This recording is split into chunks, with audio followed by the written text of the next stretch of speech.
இனிய மாலை வணக்கம். குவியத்தின் சார்பாக வந்திருக்கும் நண்பர்கள் அனைவரையும், இன்றைக்கு விழா நாயகியாக வந்திருக்கும் NS பிரேமா அவர்களையும் வருக வருக என்று வரவேற்கின்றோம். குவியத்தில் இன்றைக்கு பிரேமா அவர்கள் பேச வேண்டும் என்று அவர்களை கேட்டுக்கொண்டோம். மிகவும் மகிழ்ச்சியுடன் ஒத்துக்கொண்டார்கள். இன்றைய தலைப்பு உங்களுக்கு தெரியும், பெண்கள் நேற்று இன்று நாளை என்பதை பற்றி. இதை பேசுவதற்கு திருமதி பிரேமா அவர்களை விட ஒரு சிறந்த ஒரு பேச்சாளர் நமக்கு கிடைப்பார்களா என்பது ஒரு கேள்விக்குறியாகத்தான் இருக்கின்றது. திருமதி பிரேமா அவர்கள் தமிழகத்தின் அரசு பணியில் இருந்து ஓய்வு பெற்றவர். ஒரு முக்கியமான அரசு பணியில் இருந்தவர். அவருடைய கமிஷனராக, முனிசிபல் கமிஷனராக பல சென்னை தமிழகம் முழுவதும் பல இடங்களில் இருந்திருக்கிறார்கள். அதற்கு பிறகு சென்னையில் வெள்ளம் 2015 வந்த பொழுது, மௌலிவாக்கத்தில் வீடு இடிபாடு நடந்த பொழுது அதையெல்லாம் உதவி பணி செய்து திறமையாக அவர் அந்த பணியை செய்ததற்காக முதலமைச்சர் விருதும் பெற்றிருக்கிறார். அப்படிப்பட்ட ஒரு திறமையான ஒரு ஆளுமை கொண்டவர்.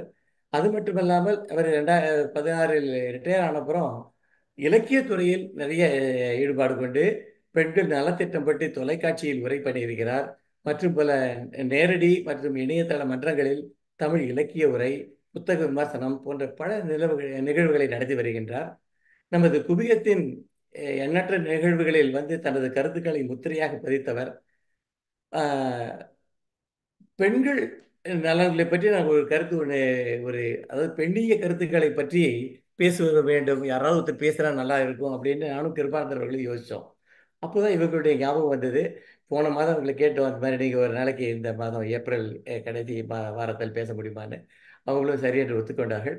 இவர்களை எங்களுக்கு அறிமுகமானதே இந்த மைண்ட் யுவர் மைண்ட் அப்படின்னு சொல்லி ஒரு ப்ரோக்ராம் ஒன்று. அதில் அவங்க ஒரு முக்கியமான உறுப்பினர், உறுப்பினர் மட்டுமில்லாமல் ஒரு ஆர்கனைசேஷன் அந்த குழுவிலையும் இருப்பவர் மிஸ்டர் ஸ்டீபன் அவர் வந்திருக்கிறார். அவர் தான் அதை நடத்திக்கிட்டு. வணக்கம் ஸ்டீபன் சிகாமணி அவர்களே. அவர் அதான் இப்போ சொல்லிட்டு இருந்தாங்க, கிட்டத்தட்ட 900 ப்ரோக்ராம்ஸ் ஜூம் மூலமாக பண்ணி வந்திருக்காங்க. மைண்ட் யுவர் மைண்டுங்கிற ப்ரோக்ராம் ரொம்ப சிறப்பாக இருக்குது. அதில் ஒரு கவிஞரை பற்றி ஒரு 100 கவிதைகள் எழுதின தங்கமூர்த்திங்கிற ஒரு கவிஞரை பற்றி அவர் எழுதின கவிதைகளை அறிமுகப்படுத்துகிற மாதிரி பிரேமா அவர்கள் பேசினார்கள். நமது நண்பர் முத்து சந்திரசேகர் தான் நமக்கு அறிமுகப்படுத்தினார். அப்போ அது கூட்டத்துக்கு வாங்கன்னு சொல்லி பிரேமா அவர்களையும் குவியத்துக்கு அறிமுகப்படுத்தவர் நம்ம முத்து சந்திரசேகர் தான். ரொம்ப மகிழ்ச்சியாக இருந்தது அன்றைக்கி அவருடைய பேச்சை கேட்கும்போது. அப்போது அதுக்கப்புறம் தொடர்ந்து அவங்க குவியத்தில் நிறைய நிகழ்ச்சிகள் கலந்து கொண்டு அவங்களுடைய கருத்துக்களை பதிவு செய்திருக்கிறார்கள். இன்றைக்கு பெண் பெண்கள் நேற்று இன்று நாளை என்ற தலைப்பில் அவர்களை பேசுமாறு குவியத்தின் சார்பாக நண்பர்களின் வருக வருக என்று வரவேற்று அவர்களிடம் இந்த பொறுப்பை ஒப்படைக்கின்றேன். திருமதி பிரேமா அவர்கள்.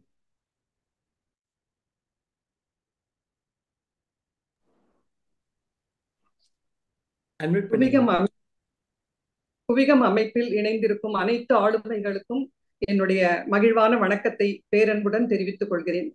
இந்த நிகழ்வை காணுவதற்காக வந்திருக்கும் என்னுடைய தோழமைகளுக்கும் சகோதர சகோதரிகளுக்கும் என்னுடைய நன்றியை தெரிவித்துக் கொள்கிறேன். பெண்கள் நேற்று இன்று நாளை அப்படின்ற தலைப்பு நம்ம குவிகம் சுந்தரராஜன் சார் தான் எனக்கு சஜஸ்ட் பண்ணாரு. பேசுவோமே, நேற்று எப்படி பெண்கள் இருந்தார்கள், இன்று எப்படி இருக்கிறோம், நாளை எப்படி பெண்கள் இருப்பார்கள் சமுதாயத்தினுடைய கண்ணோட்டத்துல அப்படின்றத பேசணும் அப்படின்னு சொல்லிட்டு நினைக்கும் போது, பெண்கள் எப்படி இருந்தார்கள் அப்படின்னு நம்ம நேற்றைய பெண்கள் அப்படின்னு எடுத்துட்டோம்னா, நம்மளுடைய புராண கதைகளில் நிறைய இலக்கியத்திலயும் சரி, தவறு செய்யலன்னாலும் பெண்களுக்கு தண்டனையை கொடுத்து அது சரி பண்ற மாதிரி நிறைய காவியங்கள் நிறைய இது இருக்கு. இது ஒரு பக்கம் நமக்கு வருத்தங்களையும் கொடுத்து கொண்டு இருந்தாலும், நிறைய நம்முடைய இலக்கியங்கள் பெண்களை புகழ்ந்தும் பேசியிருக்கு. ஒரு மனை, ஒரு வீடு அப்படின்னா நான்மணிக்கடிகை சொல்றது, மனைக்கு விளக்கம் மடவார். மடவார் தமக்கு தகைசால் புதல்வர், மனக்கினிய காதல் புதல்வர்க்கு கல்வியே, கல்விக்கும் ஓதிர் புகழ்சால் உணர்வு. ஆக மொத்தம் வீடு அப்படின்னு இருந்தா அதுல வெளிச்சம் கொடுக்கறது மகளிர் தான். அந்த பெண்களுக்கு புதல்வர்கள், அந்த புதல்வர்களுக்கு கல்வி, அந்த கல்வியானது ஒழுக்கத்தை புகழ் சேர்க்கின்ற ஒரு இதை கொடுக்கணும் அப்படின்றத அழக இலக்கணமா கொடுத்திருக்காங்க. ஆனா என்னவோ தெரியல, பெண் அடிமை அப்படின்றது சில வேலைகள் பெண்கள் செய்யக்கூடாதுன்ற மாதிரி காலம் தொட்டு அப்படியெல்லாம் வந்ததுனால நிறைய கற்பு அப்படின்னு சொன்னோம்னா அதை பெண்களுக்கு பெண்ணில் பெருந்தக்க யாவுல கற்பெனும் திண்மை உண்டாக பெறின் அப்படின்றத அவர் சொல்லிட்டாரு, திருவள்ளுவர் சொல்லிட்டாரு. இது கற்பு அப்படின்றது சேஸ்டிட்டி அப்படின்ற ஒரு பொருள்ல எடுத்துக்கிட்டு இது பெண்கள் வந்து இப்படி வந்து சொல்லியிருக்காரு அப்படிலாம் சில டிபேட் எல்லாம் போகுது. பட் கற்பு அப்படின்னா அதே அவை சொல் திறம்பாமை அப்படின்ற அந்த அம்மாவுடைய விளக்கத்துல கொடுக்குறாங்க. அந்த சொல் திறம்பாம இருக்கிறது, செய்யக்கூடிய பணிகள் எப்படி செய்யணும் அப்படின்றதுக்கான ஒரு ஒரு நிலைய இந்த பெண்கள் வந்து எடுத்திருக்கணும் அப்படின்றதுதான் நானும் வந்து திருவள்ளுவர் சொன்னதா எடுத்துக்கிறேன். ஏன்னா இல்லறம் அப்படின்னு சொன்னாவே ஒரு நல்ல மனைவி அமைந்து விட்டால் அந்த இல்லறத்துல உனக்கு இதுக்கு மேல என்ன பெருமை வேணும்ன்ற குரலையும் கொடுத்திருக்காரு. நல்ல ஒரு மனைவி இல்லை உனக்கு இல்லத்துல வந்து அந்த மாதிரி ஒரு நிலைமை இல்லைன்னா உன்னுடைய எதிரி முன்னால நீ வந்து வீடு நடக்க முடியாது அப்படின்றதையும் சொல்லியிருக்காரு. இப்படி வந்து பெண்களுக்கு ஒரு முக்கியத்துவம் கொடுத்தவர் இதை வந்து இப்படித்தான் சொல்லி இருக்கணும் அப்படின்ற ஒரு புரிதல் எனக்கு இருக்கிறதையும் வச்சுட்டு நம்ம பெண்கள் அப்படின்னு சொன்னோம்னா எப்படி இருந்தார்கள், எப்படியெல்லாம் அவங்க வந்து பணிகள் செய்திருக்கிறார்கள் நேற்றெல்லாம் அப்படின்றத எடுத்தோம்னா நம்ம கடந்த காலம் ஒரு தெரிஞ்ச ஒரு நிகழ்ச்சிகளையே எடுத்துக்கோமே. ராஜராஜ சோழன் நம்ம தஞ்சாவூர்ல வந்து அந்த கோட்டை கட்டிய பிறகு அது தினம் விளக்கு எரியணும்ன்றதுக்காக எல்லாருக்கும் மாடு கொடுத்திருந்தாராம். அந்த மாடு வச்சு அந்த ஊர்ல இருக்கிறவங்க அதனுடைய நெய்யை வந்து உண்டாக்கி அந்த விளக்குகளை எரிக்கணும் அப்படின்றது. அப்ப போகும்போது ஒரு வீட்டு கணக்குல இருக்கிற விளக்குகள் மட்டும் எரியல அப்படின்னும் போது இவர் வந்து கேட்கிறாரு என்ன ஆச்சு அப்படின்னும் போது அந்த மாடு வந்து போயிருச்சு. அதை தேடி போன கணவனும் போயிட்டாரு. ஆனா அந்த அம்மா தன்னுடைய தாய்ப்பாலை விற்று அந்த விளக்கை வந்து ஏத்த முடிச்சது, அதுவும் முடியல அப்படின்றதுனால அந்த விளக்கு ஏற்றுவது நின்று போச்சு அப்படின்றத ஒரு கதையா வந்து இருந்ததுனால அந்த பெண்மணியின் சிறப்பை கல்வெட்டில் அவர் வந்து பொறித்து வைத்தார் அப்படின்றது நம்ம படிச்சிருக்கோம். அம்மணி அம்மாள் அப்படின்றவங்க திருவண்ணாமலையில ஒரு சித்தர், வாழ்ந்த சித்தர். வடக்கு கோபுரம் 171 அடி கோபுரம். அந்த கோபுரம் அந்த அம்மா தனியா கட்டியிருக்காங்க. அந்த அம்மா வந்து கிழக்கு கோபுரம் ராஜகோபுரம் மாதிரி இந்த கோபுரம் வரணும் அப்படின்றதுக்காக எவ்வளவு பாடுபட்டாங்க அப்படின்னு ஒரு சித்தர் அந்த அம்மாவுக்கு வந்து இந்த நிலை இப்படி வந்து பாதியில நிக்க கூடாதுன்றதுக்காக மைசூர் மகாராஜா கிட்ட போறாங்க. அவங்களுக்கு ஒரு சக்தி இருந்தது, ஒரே இடத்துலயே 2 முறையாவும் அவங்க வந்து 2-3 இடத்துலயும் ஒரே உருவத்தில் இருக்கலாம் அப்படின்னு வாயில் காப்போன் கிட்ட கேட்கிறாங்க. எனக்கு அரசரை பார்க்கணும், மைசூர் அரசரை பார்க்கணும், இந்த உதவிக்காக வந்திருக்கேன். அந்த அம்மாவை உள்ள விடல. உள்ள வந்து அரச சபை நடக்குது. அங்க வந்து இந்த அம்மா அந்த உருவத்துல போறாங்க. அரசர் உன்னை எப்படி உள்ள விட்டாங்க அப்படின்னு கேட்கும்போது இவங்க சொல்றாங்க இந்த மாதிரி நான் வந்திருக்கேன், இதுக்காக வந்திருக்கேன் அப்படின்னோடனே அவர் நம்பல. வெளியில வந்து பார்த்தா அந்த வாயில் காவன் கிட்ட இதே மாதிரி உருவத்துல ஒருத்தர் இருக்காங்க. உள்ள இவர் போறதுக்குள்ள அந்த அம்மா மறைஞ்சு போயிட்டாங்க. அப்போ இவர் தெரிஞ்சுக்கிறாரு தெய்வ சக்தியுடைய அம்மையார் அப்படின்றது. தெரிஞ்சுக்கிட்டு அவங்களுக்கான மொத்த எவ்வளவு கொடுக்க முடியுமோ அவ்வளவு ஏத்தி அனுப்பினாரு அப்படின்றது ஒரு வரலாறா அங்க இருக்கிறத வந்து நம்ம படிச்சிருக்கோம். அவங்க அதுக்கப்புறம் கொண்டு வந்து அதுவும் பத்தல. அதுதான் சிவனுடைய அருள் இருந்ததுனால விபூதி கொடுத்தா அது அந்த ஆட்களுக்கு கூலியாக போய் சேர்ந்தது அப்படிலாம் வந்து படிச்சிருக்கோம். எப்படி இருந்தாலும் இதெல்லாம் இல்லைன்னாலும் அந்த அம்மா அம்மணி அம்மாள் என்பவர் அந்த காலத்தில் அந்த கோபுரத்தை கட்டினார் என்பது வரலாறு. வெள்ளை கோபுரம் நம்ம ஸ்ரீரங்கத்துல எடுத்துக்கிட்டோம்னா அந்த கோபுரம் வந்து சுல்தானுடைய ஆட்சியில இருக்கிறதெல்லாம் கொள்ள கொட்டுட்டாங்க. சாமியை எடுத்துட்டு மதுரைக்கு போயிட்டாரு அங்க இருக்கிறவரு. இவங்க வந்து அங்க கேம்ப் பண்ணிட்டு இருக்கிறதையெல்லாம் லூட் பண்றாரு, எல்லாத்தையும் வந்து அபகரிக்கிறாங்க அப்படின்னும் போது அந்த இடத்தில் தேவதாசியாக இருந்த அந்த பெண்மணி, அந்த கோவில் பணியில் இருந்த அந்த பெண்மணி அந்த சுல்தானை வந்து அங்க இருந்த அந்த தளபதியை எனக்கு தெரியும் எங்க வச்சிருக்காங்க, அந்த புதையல் எல்லாம் எப்படி இருக்கு அப்படின்றத சொல்லி வெள்ளை கோபுரத்து மேல ஏத்தி இந்த இடத்துலதான் வச்சிருக்காங்கன்னு கோபுரில ஏத்தின பிறகு அவரை தள்ளி விட்டுட்டு அதுக்கப்புறம் அந்த அம்மா பழைக்க முடியுமா, வந்தா சும்மா இருப்பாங்களா, தானும் அங்கிருந்து விழுந்து தன்னுடைய உயிரை மாய்த்து கொண்டார். இப்படி ஒரு முடிவு கட்டுனதுனால கெம்பண்ணா என்கிற விஜயநகர பேரரசனுடைய தளபதி அந்த கோபுரத்துக்கே வெள்ளை கோபுரம் என்று பெயர் வைத்தது ஒரு வரலாறு. வீர பெண்மணியா வீர சிவாஜி கிட்ட கோட்டை, மலையில இருக்கிற கோட்டை அது. அந்த கோட்டையில காலையில 6ல இருந்து 8 வரைக்கும் தான் அந்த கோட்டை கதவு வந்து திறந்திருக்கணும். ஒரு அம்மா பால் கொடுக்கறதுக்காக போவாங்க கிராமத்துல இருந்து, கோட்டைக்கு வெளியில இருந்து. அந்த அம்மாவுக்கு ஒரு அங்க வந்து ஒரு பிரசவ வலி வந்துருச்சு ஒரு பெண்ணுக்கு. இதுக்கு உதவி செய்யறதுக்காக இவங்களை கூப்பிடுறாங்க. ஹீரா என்கிற அந்த பெண்மணி அவங்களுக்கு உதவி செஞ்சுட்டு வரதுக்குள்ள 8 மணிக்கு மேல ஆயிடுது. இவங்களை கோட்டைக்கு வெளியில விடலைன்னு சொல்லும்போது என் குழந்தைக்கு தாய்ப்பால் கொடுக்கணும், நான் கட்டாயம் போய் ஆகணும்னு சொல்லிட்டு சொன்னாலும் வாயிற்காவலர்கள் அரசருடைய ஆணையை மீற முடியாது, நீ இருந்துதான் ஆகணும், நீ எப்படியாவது போய் அந்த பிரசவம் பண்ண வீட்லயே போய் படுத்துக்கோ அப்படின்னு சொல்லிடுறாங்க. ஆனா அந்த அம்மா தாய்ப்பாசம் அப்படி இருக்க விடவில்லை. எப்படியோ அந்த மலையில் ஏறி இறங்கி அந்த முள்ளுல எல்லாம் பட்டு வெளியில வந்துட்டாங்க. மறுநாள் அரசர்கிட்ட வந்து இவங்க வந்து இப்படி ஒரு அம்மாவை வந்து வெளியே விடலைன்னு சொல்லும் போது இவங்க வெளியில இருக்காங்க. எப்படி நீ போன அப்படின்னு அந்த அரசர் கேட்கும்போது, ஐயா மன்னிச்சிடுங்க, எனக்கு குழந்தைக்கு பால் கொடுக்காம இருக்க முடியாது, என்னோட குழந்தைய பாத்துக்கிறதுக்கு வேற யாரும் இல்லைன்னு சொல்லும்போது சிவாஜியே அவருடைய காலில் விழுந்து எப்படி ஆச்சுது அப்படின்றத தெரிஞ்சு அதுக்கப்புறம் அவர் மதில் கட்டினார். அந்த வாயிலுக்கு ஈரா வாயில் அப்படின்னு பேர் வச்சாரு அப்படின்றது சில வரலாறு படிக்கிறோம். இதெல்லாம் இல்லாம நமக்கு முதல்ல மருத்துவத்தை போய் படிச்சுட்டு வந்திருக்காங்க. முதல்ல ஒரு சட்டமன்ற உறுப்பினரா இங்க வந்து பணியாற்றி இருக்காங்க. முதல்ல எப்படி வந்து ஒரு கவர்னரா இருக்காங்க. முதல்ல ஒரு இந்திய தூதுவரா இருக்காங்க. இப்படி நிறைய பெண்களை பத்தி நம்ம வந்து படிக்கிறோம். பெரிய சாதனையாளர்களாக நம்முடைய நாட்டிலும் நிறைய பேர் இருந்திருக்காங்க அப்படின்றது. சங்க கால புலவர்னு எடுத்துக்கிட்டோம்னாலும் ஔவையார். ஆனா எடுத்துக்கங்க எண்ணிக்கை 1446 சங்ககால புலவர்கள். எத்தனை பெண் புலவர்கள்? 32 பேர். சரி, அந்த 32 பேர்களுக்கும் பெயர் எப்படி? அவர்கள் எழுதின பாடலோ அந்த தலைப்போ அதுவே அவர்களுடைய பெயராக்கப்பட்டது. அவர்களுடைய உண்மையான பெயர்கள் யாருக்கும் தெரியவில்லை. இப்படியான ஒரு இதுவும் இருந்திருக்கு அப்படின்றது இந்த இதெல்லாம் நம்ம படிக்கும் போது தெரியுது. இப்படிப்பட்ட ஒரு காலத்தில் இருந்தாலும் ஒரு ஆண்டாள், 12 ஆழ்வார்களோட ஒரு ஆண்டாள் எந்த அளவுக்கு வந்து பிரகாசித்தார், எந்த அளவுக்கு பண்ணார் அப்படின்றது நம்ம வந்து தெரியும். இப்படிப்பட்ட ஒரு 12 ஆழ்வார்கள்ல ஒரே ஒரு பெண்ணா இருந்தாலும் சூடி கொடுத்த நாச்சியார் அவங்க 2 நூல்கள் திருப்பாவை எல்லாம் எழுதி இன்னைக்கு மார்கழியில் நம்ம பாடிட்டு இருக்கோம். மீராபாய் 1300 பாடல்கள் பாடியிருக்காரு. ஒரு அரச பெண்ணாக இருந்தாலும் அவரும் வந்து அந்த காலத்துல வந்து பிரகாசிச்சிருக்காரு.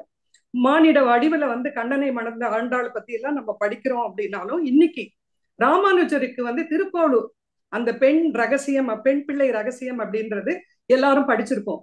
அந்த திருக்கோளூர் பெருமாள் கோயிலுக்கு போகும்போது எல்லாரும் அந்த கோவில்ல இருக்காங்க, நீ ஏமா ஊரை விட்டு வர்ற அப்படின்னு சொல்லும் போது 81 வைணவர்களுடைய சிறப்புகளை சொல்லி இதுல என்ன எனக்கு இருக்கு, நான் எப்படி இங்க இருக்க தகுதியானவள் அப்படின்னு சொல்லிட்டு சொன்னதை ஆச்சாரியாருக்கு ஒரு அடியாள் சொன்னதை ஒரு ஒரு டாக்குமெண்டா அந்த அளவுக்கு பண்ணி வைணவர்களுக்கு இதை வந்து ஒரு சிறப்பா கொடுத்திருக்காங்க. இப்படியான பெண்கள் அந்த காலத்தில் நமக்கு வாழ்ந்திருக்கிறார்கள் அப்படின்றது இருந்தாலும் அதுக்கப்புறம் அன்னை சாரதா தேவி ராமகிருஷ்ணருக்கு எந்த அளவுக்கு கூட இருந்து அந்த சங்க ஜனனி அப்படின்ற ஒரு பட்டத்தை விவேகானந்தரிடம் பெற்றார்.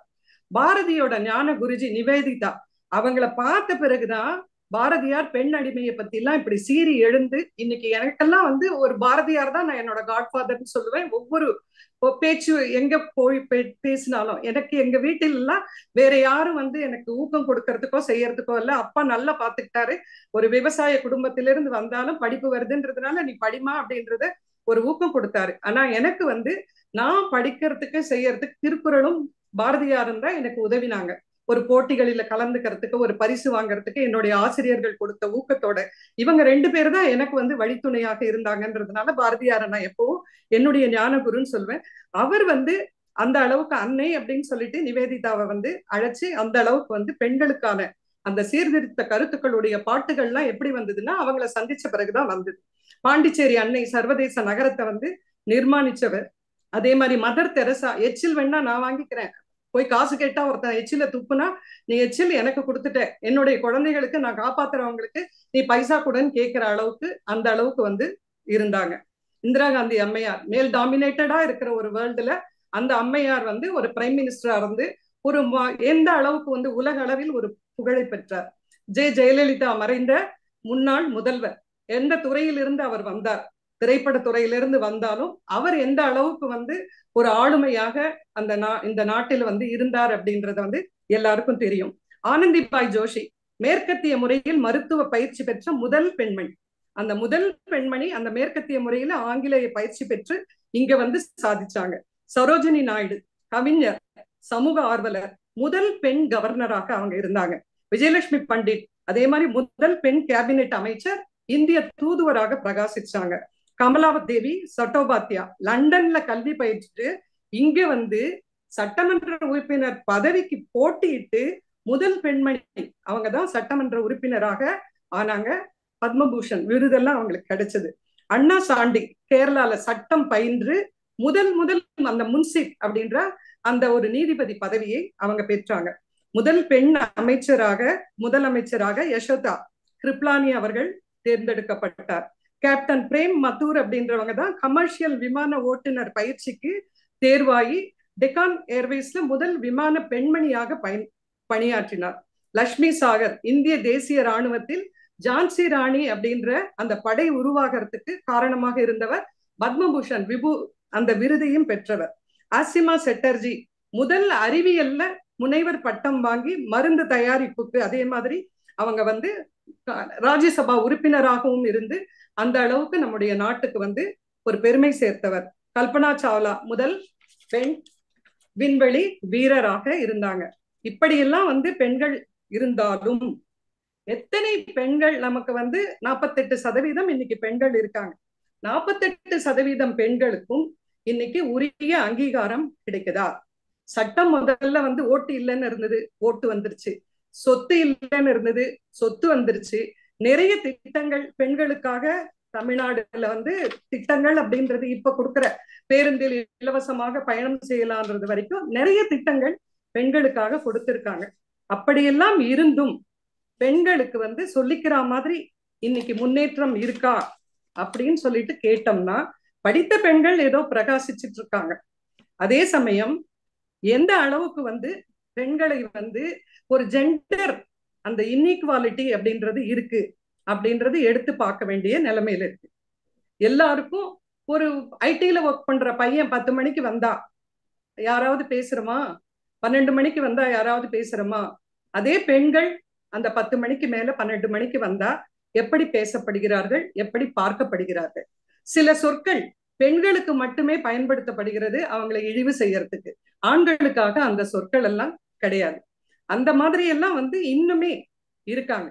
அதனால பெண்ணே மயங்காதே, நீங்கள் சாமியும் இல்லை, நிலாவும் இல்லை, பூவும் இல்லை, பெண் என்பதே பெரும் பேருதான். ஆனா இந்த மாதிரி வார்த்தைகளுக்கு சில பெண்கள் மயங்கிறதுனால அந்த பெண்களுக்கு நிறைய துன்பங்களும் வந்து சேருது. நம்முடைய நாட்டை பொறுத்த வரைக்கும் ஆறுகளின் பெயர்ல பெண்கள் தான், கடவுள் பெண்கள் தான், தமிழ் தாய் தான், அம்பாள், அதே மாதிரி மாதொரு பாகன், திருவாள் மார்பன், கடவுளுக்கு எல்லாமும் கூட பெண்களை சேர்த்து பெருமை சேர்த்து வச்சுக்கிறோம்.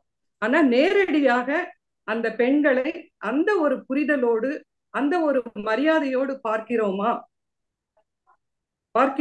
அப்படின்றது வந்து ஒரு கேள்விக்குறியா சில இடங்களில் இருக்கிறது. சின்ன குழந்தைகள் உடை வந்து சரியா இல்ல, அதனால வந்து இவங்களுக்கு இந்த பிரச்சனை. சின்ன குழந்தை கவுன் போடுற குழந்தைகள்லாம் ஏன் இந்த பிரச்சனை வருது? கூட்டு பலாத்காரம் ஏன் ஏற்படுகிறது? என்ன மனநிலை கோளாறு இதெல்லாம்? இது யார் வந்து சரியா வந்து சொல்லி கொடுக்கணும்? யார் வந்து இதுக்கான பொறுப்புகளை எடுத்துக்கணும்? அழகு மட்டும்தான் அப்படின்றது பெண்கள் மயங்கக்கூடாது அப்படின்றதுக்காக இந்த வார்த்தையை சொன்னமே ஒழிய, படிப்பு அப்படின்றது ஒண்ணு இருந்ததுன்னா அந்த படிப்பானது அவர்களுக்கு அதுக்கான ஒரு தைரியத்தை கொடுக்கும். அவங்களுக்கு அந்த மாதிரி வந்து பண்ணக்கூடியவர்களை எதிர்த்து நிற்கிறதுக்கான ஒரு நிச்சயமா வந்து அந்த ஒரு உறுதியை கொடுக்கும்.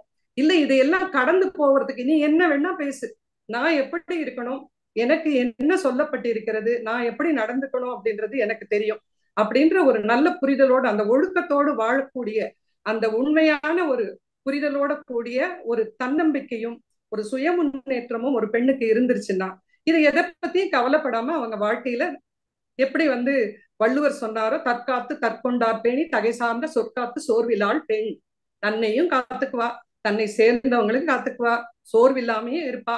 இப்படி வந்து பண்ணக்கூடிய அளவுக்கு அந்த பெண்ணுக்கானது ஒரு ஒரு நம்பிக்கையும் ஒரு அந்த கல்வி கொடுக்கும் ஒரு என்ன சொல்றது ஒரு நல்ல ஒரு சுயசார்பா இருக்கிறதுக்கான ஒரு தைரியத்தையும் கொடுக்கும். சுகி சிவம் ஒரு கதையை ஒண்ணு சொல்லியிருப்பாரு, எல்லாருக்கும் தெரிஞ்சிருக்கும். ஒரு அரசனுக்கு 2 அரசனுக்கு சண்டை வந்துருச்சு. ஒரு சண்டையில ஒரு அரசன் தோத்து போயிட்டாரு. தோத்து போன அரசனை வந்து எப்பவும் அவங்கள வந்து கொலை பண்ணிடுவாங்க. ஆனா அவர் ரொம்ப புத்திசாலி அரசன், ரொம்ப நல்லவர் அப்படின்னு சொன்னதுனால இந்த ஜெயிச்ச அரசன் கேட்பாரு, நான் வந்து ஒரே ஒரு கேள்வி கேட்கிறேன், நீ ரொம்ப வந்து அறிவாளின்னு சொன்னாங்க, நான் ஒரு பெண்ணை வந்து காதலிக்கிறேன், அந்த பெண்ணை வந்து ஆழ்மனத்துல பெண்களுடைய ஆழ்மனத்துல என்ன நினைக்கிறாங்கன்னு சொல்லுங்க, அப்பதான் நான் கட்டிக்குவேன்னு சொல்லிட்டு என்ன சொல்றாங்க, அதை மட்டும் எனக்கு தெரிஞ்சு நீ சொல்லு, நான் வந்து உன்னை விடுதலை பண்ணிடுறேன் அப்படின்னு.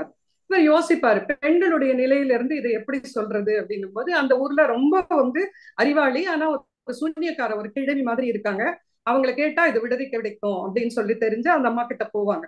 போன உடனே இந்த மாதிரி எப்படிமா ஒரு பெண்ணினுடைய ஆழ்மனத்தில் என்ன நினைக்கிறான்றத தெரிஞ்சுக்கிறது அப்படின்னு உடனே, சரி இது நான் சொன்னேன்னா ஒரு ராஜாக்கு கல்யாணம் ஆகும், நீ உன்னை விடுதலை பண்ணிடுவாங்க, எனக்கு என்ன கிடைக்கும், நீ என்ன கேட்கறியோ நான் தரேம்மா சொல்லுங்க அப்படின்னு சொல்லுவாங்க. போய் சொல்லுங்க அப்படின்னு சொல்லிட்டு அந்த அம்மா சொல்லி அனுப்புவாங்க. சரின்னு இவரும் போயிட்டு அந்த ராஜாட்ட சொல்லிடுவாரு. அவர் மகிழ்ந்து இவரை வந்து விடுதலை பண்ணிடுவாரு. விடுதலை பண்ண உடனே இங்க வருவாங்க. வந்துட்டு அம்மா இங்க அந்த சூனியக்காரியை வந்து கல்யாணம் பண்ணிக்கிறதுக்காக வந்துட்டு, சாரி அந்த சூனியக்காரிட்ட என்னம்மா வேணும், நீ கேட்டதை கொடுக்குறேன்னு சொன்ன இல்லையா, அதுக்காக தான் வந்திருக்கேன் அப்படின்னா, என்ன கல்யாணம் பண்ணிக்கணும் அப்படின்னு. சரி நம்ம வாக்கு கொடுத்துட்டோம், கல்யாணம் பண்ணிக்கிறேன், எப்ப பண்ணிக்கிறது, நாளைக்கு காலையில வாங்க அப்படின்னு சொல்லுவாங்க. நாளை காலையில இவர் போகும்போது அங்க ஒரு அழகிய பெண், இளம் பெண் உட்கார்ந்து இருப்பா. அம்மா அந்த பாட்டி எங்க அப்படின்னு கேட்பாரு. நான் தான், நான் நினைச்ச உருவத்தை எடுக்க முடியும், அதனால வந்து நான் எடுத்திருக்கேன். இப்ப வந்து உனக்கு சொல்லி கொடுத்தேன் இல்லையா, பெண்ணின் ஆழ் மனசுல என்ன இருக்கு அப்படின்னா, அவ என்ன நினைக்கிறாளோ அது வந்து அவங்கள செயல்பட விடணும், அவங்க மேல வந்து திணிக்க கூடாது. நல்ல ஒரு புரிதலோட அவங்க எடுக்கிற தீர்மானங்களை அவங்களையே செயல்படுத்த சொல்லணும். இத சொல்லி உனக்கு வந்து விடுதலை கிடைச்சிருச்சு, நீயும் என்ன திருமணம் பண்ணிக்க வந்துட்டு, எனக்கு வந்து நான் நினைச்ச உருவத்தை மாத்திக்கலாம்.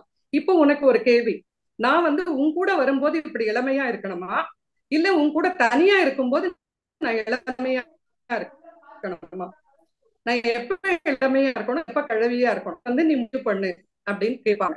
அவர் சொல்வாரு, இது உன்னுடைய முடிவு, உனக்கு என் கூட வரும்போது இளமையா இருக்கணும்னு நினைச்சா நீ இளமையா இரு, என் கூட தனிமையில இருக்கும்போது இளமையா இருக்கணும்னு நினைச்சா நீ தனிமையில இருக்கும்போது இளமையா இரு, இது உன்னுடைய முடிவு, இதுல நான் தலையிட முடியாது அப்படின்னு சொல்லிடுவாரு. உன்னுடைய ஆழ்மனதுல உனக்கு எது சரின்னு படுதோ நீ செய் அப்படின்னு சொன்ன உடனே, ரொம்ப நல்ல ஒரு முடிவை நீ வந்து எனக்கு ஒரு அதிகாரத்தை கொடுத்தா நான் எப்பொழுதும் இப்படியே இளமையோட இருந்து விடுவேன்னு சொல்லிட்டு அவ இளமையோட இருந்ததா ஒரு கதையை சொல்லுவார்.